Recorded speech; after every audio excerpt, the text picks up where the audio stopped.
Hey, peace family. How y'all doing? I'm okay. So tonight we're gonna do a video review on, I'm not sure how to pronounce his name properly, but it's Proveen Mohan, I think. And he's at the Angkor Wat's temple in Cambodia. And this is a quick video review on when he was there. All right, let's go family. Hey guys, there are thousands of videos on YouTube about Angkor Wat Temple, but none of the videos show you what is actually inside the main chamber of Angkor Wat. Nobody shows you that because it is a big secret. In this video, we are going to find out what is in the main chamber inside this main tower, and it's very shocking. It has some mind-boggling stuff hidden inside. The main tower is positioned at the very center of this large temple, and the tower is more than 200 feet tall. I am finally at this area where the central tower is located, and I begin climbing the stairs. The main tower has quite an elevation, and the stairs are very steep, making you wonder why ancient builders made it very hard to climb this. As I reach the end of the stairs, I cannot wait to go and see what's inside the main chamber. As I go closer, guess which student has a better chance of getting into an Ivy League school? All right, let's skip this. He's valedictorian, National Merit Scholar, and he's president of the debate. The main chamber. As I go closer, I can feel a strange pull, and I remove my shoes before going near it. But when I finally go towards the main chamber, I am shocked to see a Buddha in the main chamber, a giant Buddha carved on the wall. This is very strange because Angkor Wat is a Hindu temple with a lot of Hindu carvings. Yet, in the central chamber, we see a giant Buddha statue. Why? There's also a reclining Buddha statue in the front. This does not make any sense. So I walk around and see if there's anything else I can find. As I walk over to the other side, there's another entrance, and again, I see a similar Buddha statue. This is a different statue, but this also shows Buddha. There are a total of 4 giant Buddhas carved in 4 different directions in the main chamber. There are no Hindu statues at all. This clearly proves that Angkor Wat is not a Hindu temple, but a Buddhist temple. In fact, even today, many Cambodians actually believe that this is a Buddhist temple.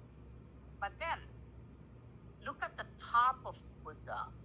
You can see important Hindu gods like Shiva and Brahma carved as guardians of Buddha. You can see them carved much smaller in size as protectors of this giant Buddha. This is pure craziness. So I go to the side of this chamber, and something is very strange here. You see these blocks? This is terrible stonework. This was definitely not done by the original builders of Angkor Wat. Some civilization came later and then did not even know how to cut and carve the rocks properly. Look at the stark contrast between these extraordinary carvings on the side done by the original builders and the terrible alignment of stones nearby who came later. You can see the quality of work of 2 civilizations side by side. But the real question is, why? Why did the inferior civilization pile up the stones here? What was the need to do this? Think about this. Why did the people who came later decide to build a wall here? In some places, You can even observe that there's an empty space behind the wall. The wall was built to hide something that was originally behind it. What are they hiding from us? Now, let's go back to the main chamber. Look at the rectangle around Buddha. Does this ring a bell? Look at the top. It looks remarkably similar to an entrance or a doorway. There's no need to have a tapering rectangle background before carving the Buddha. Even more strange, look at the stone blocks behind. You can see the stone blocks are very crudely aligned, and the Buddha himself looks very low quality. All four Buddha carvings pretty much look like that. Here you can literally see how many stone blocks were used to make this Buddha, and you can see the mortar joining the blocks. In other chambers, a lot of paint has been applied crudely on the wall to cover up these terrible joints. The truth is, this wall, the Buddha statue, the crude blocks outside, are all newer structures which were built in front of the original main chamber. The place where you see the Buddha today, that was the entrance to the main chamber. Not only one entrance, originally the main chamber had 4 entrances on 4 sides. And when this temple was taken over by another civilization, they covered all the 4 entrances with crude walls and carved Buddha on all these 4 walls. Not only that, they also covered these smaller windows outside or any other places which would give away that there was originally a main chamber which contained something very, very important. This is not a theory. This information is actually confirmed by the archaeology department of Cambodia. So, what was inside the original main chamber? Usually, Hindu temples have a statue in the main chamber, and this temple also had a statue. This statue of Vishnu was placed originally in the central chamber, and then they threw it outside, and now it's placed near the entrance of Angkor Wat. Normally, I would explain how brilliantly this is carved with 1 block of sandstone, how many hands it has, and so on. But not today, because they found something much more shocking in the main chamber. When they looked up, there was a hole on the center of the tower, but they found something even more weird when they looked down on the floor. They found a hole that goes deep underground. How deep is this hole? It is 90 feet deep. Yes, 90 feet deep. And it goes to a secret underground chamber. And inside this underground vault, there was originally a stone box. Archaeologists observed that around noontime, the sunlight was directly shining through this hole on top of the tower, through the 90 feet shaft, and hitting the stone box in the underground chamber. Now, archaeologists only found fragments of this box, okay? Because the original box was looted and nobody knows where it is now. This is mind-boggling, but here's the problem. How do we find out what the box looked like? And more importantly, what was inside the box? Obviously, the box is gone now, but there is another temple in the same area which has a similar ancient box. This is not a well-known temple. It is called the Bantai Samurai Temple. Even locals do not visit this temple often, but it has a similar stone box that is considered sacred, and some people even worship this today. They have looted the contents of this box, so it is empty now. The box at Angkor Wat is completely gone, and there is a very good chance that it looked exactly like this one. So let's just imagine that this box was underground chamber of Angkor Wat. What was originally inside the box? Nobody knows, but we all know the standard theory of archaeologists and historians. Okay, take Egypt, for example. If an empty stone box is found, it's considered a sarcophagus, sort of a coffin or box used to keep the mummified body of the king. The same mindset is used in Angkor Wat as well. Experts think that this stone box had the mummified body of the king who built Angkor Wat. Now, this may be a believable theory to a Westerner, but Hindus usually burn the bodies and they do not put them in coffins. And more importantly, it's considered taboo to bring a dead body even close to the temple premises. And look, the box is too small to put a body, less than 3 feet long. You cannot even lie down in this.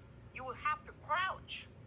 Why would a king who built the world's largest temple be put in a crouched position inside this small box? This does not make any sense. And the most important flaw in this theory is this hole on top of the box. It's about 3 or 4 inches wide. This eliminates the possibility that this held a mummified body because a sarcophagus needs to be airtight. Otherwise, the body will rot rapidly. So there was definitely not a mummy in the box. But the hole on the box gives great insight about what was originally inside. Think about this, right? We already saw there was a hole on top of the main tower to let the sunlight in, and there was a 90-feet hole on the floor in the main chamber, which lets that sunlight pass into another secret underground chamber. And this underground chamber had a stone box. Initially, we thought that this sunlight was merely hitting the top of the box. But no, this box has a 3-inch hole on top, which makes sure that the sunlight will go in and make contact with what is inside the box. So whatever was inside the box definitely needed sunlight for some reason. What's even more weird, archaeologists recently discovered a few turtle-shaped stone boxes in the same area. When they opened them, they found crystal quartz stones, silica gel-like substance, and bronze wires. Is it possible that a device, an ancient device made with the same materials, was placed inside the box of Angkor Wat? Why do I think like this? Not only because these boxes were found less than 5 miles from Angkor Wat, not only because this is also a stone box, but more importantly, because of that hole which directly lets sunlight in. Now, how long are you going to listen to a society that tells you that there's an easy way? There is no quick fix. Let's skip the ad. Let's skip the ad. But more importantly, because of that hole which directly lets sunlight in. Now, think about a very crude solar energy device today. You have a solar panel which will convert light into energy. You will use a battery to store extra energy, and you will use wires for the power to be transmitted. This is exactly what they have found in these boxes. Quartz is used in solar panels today. We have silica gel batteries today in the market, and they have even found ancient bronze wires needed to connect everything. In my mind, this is why they designed the whole setup. The tower with the hole on top, the secret underground vault, which can receive sunlight through a hole. They must have used some type of an advanced ancient device which was powered by solar energy. This is why they placed this device so securely underground after a 90 feet hole. It must have been a very advanced device. And just like today, all top notch devices are maintained secretly by governments and military. Commoners do not get access to these devices for a long time. There is no doubt that it was an advanced solar powered device. Why else would they come up with such a painstaking model to put a hole on top of the tower, which will let the sun shine for more than 100 feet into the box? And it's very interesting because the device which was in there must have only depended on peak solar radiation, which happens at noontime. The solar energy is much stronger at noontime than sunrise and sunset. This explains that whatever was inside was solar powered, and this box even has an outlet at the bottom, again proving that this was not a sarcophagus, but it probably had a cooling mechanism and had to drain the coolant from time to time. Now, the entire setup would be able to get some rainwater also, which would cool the device inside and also safely drain out. But what were they powering up using this solar energy? Perhaps the answer can be found in the hand of this broken Vishnu, which is also found at Angkor Wat. I hope you guys liked what you saw today, and I'm going to post a lot of new information very soon. So stay tuned, and I will talk to you soon. Bye.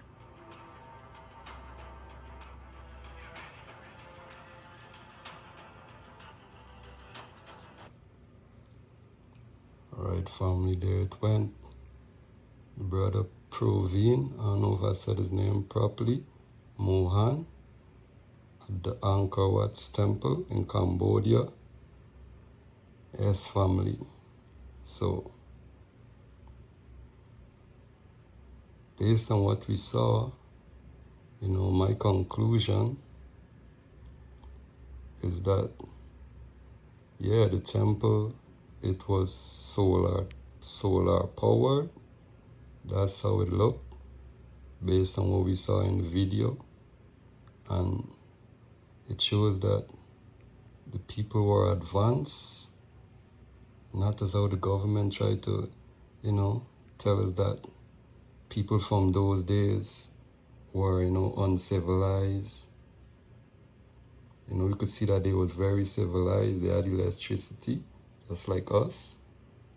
And they even had solar energy that we are now coming into. So they were actually more advanced than we are now. And when you look at the stones that they were used to build that temple, that look like limestone or granite, if I'm, not wrong. And those are two of the strongest stones in the world. I think they rate like an 8 or 9 on the stone, ratings. I think 10 is the highest. So, when it comes to the strength of the stones in the world, they granite and limestone rate like 8 or 9 out of 10, 10 being the highest. So it's a very informative video. I want to say very good work to the brother Proveen. Continue the works, bro. You're doing a very good job. And to all who watch your video, bro, and all who watch my video review, let's just use our what we see in the video and see if it makes sense. Did we that based on what we saw, we could see that yes, the civilization was advanced. They were speaking about Buddha, we saw that the Buddha was actually, you know, a black man. You know, even though they tried to say that, you know, we started from slavery, we could see that we sure didn't start from slavery based on what we just saw in this video. And yes, family, let's just keep doing the works and keep making the world a better place. All right, thank you. Have a good rest of your time. Peace.